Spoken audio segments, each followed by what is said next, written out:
Hai, kembali lagi di channel Secret ID. Perkenalkan, aku Sofia. Ini merupakan video pertamaku di channel Secret ID. Di video pertama ini, aku akan membahas tentang materi dasar dalam merancang program, yaitu flowchart atau bisa disebut dengan gambaran alur program. Di video ini, aku akan membahas materi dasar dari flowchart, yaitu yang pertama, pengertian flowchart, yang kedua, penjelasan fungsi flowchart, yang ketiga, penjelasan simbol-simbol flowchart, dan yang terakhir, studi kasus sederhana. Kita lanjut ke pembahasan yang pertama, pengertian flowchart. Flowchart merupakan bagan untuk menggambarkan hubungan dan rangkaian proses suatu sistem atau program yang menampilkan tahapan dengan simbol-simbol yang telah ditentukan. Dalam flowchart, bagan atau alur menggunakan simbol di mana setiap simbol memiliki arti dan fungsinya tersendiri. Kita lanjut ke fungsi flowchart. Fungsi flowchart yang pertama, untuk membantu pembentukan pemahaman secara sederhana dalam suatu konsep pembangunan sebuah program. Yang kedua, merencanakan proyek secara terperinci.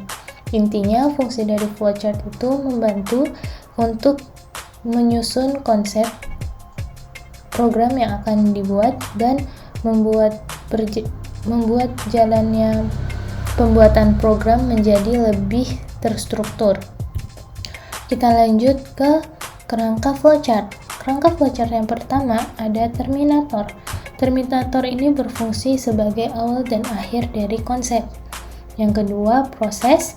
Proses dengan bentuk persegi panjang ini sebagai fungsinya untuk menjalankan operasional atau kegiatan dalam operasional. Yang ketiga, dokumen. Dokumen atau laporan berupa printout. Yang keempat, decision. Decision ini untuk keputusan atau subpoint. Garis yang terhubung dengan decision merujuk pada situasi-situasi yang berbeda sesuai dengan keputusan yang digambarkan. Kita lanjut yang kelima, yaitu data. Data dengan bentuk jajar genjang ini berfungsi sebagai input dan output. Yang keenam, ada konektor dengan bentuk lingkaran sebagai penghubung alur dalam halaman yang sama. Yang ketujuh, ada off-page connector penghubung alur dalam halaman yang berbeda. Yang terakhir, ada flow atau alur. Ini merupakan arah alur dalam konsep yang telah digambarkan.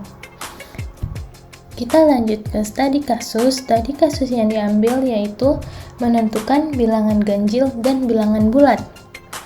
Bilangan ganjil dan bilangan bulat dibuat dalam sebuah program. Pertama, di sini ada algoritmanya dan di sini merupakan flowchart-nya, bentuk dari flowchart. Mulai menggunakan bentuk elips seperti ini untuk mulai dan finish. Nah, dari penjelasan dari algoritma ini, pertama yaitu inputkan atau masukkan suatu bilangan. Bilangan tersebut haruslah bilangan bulat.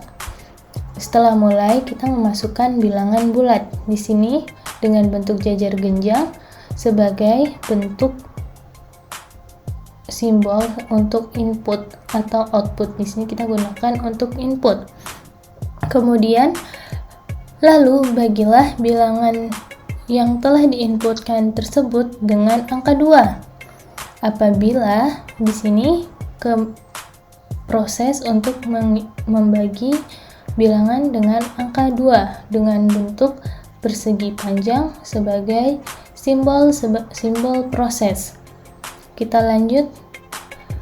Apabila hasil dari sisa pembagian tersebut 0, maka dapat disimpulkan bahwa bilangan tersebut adalah genap.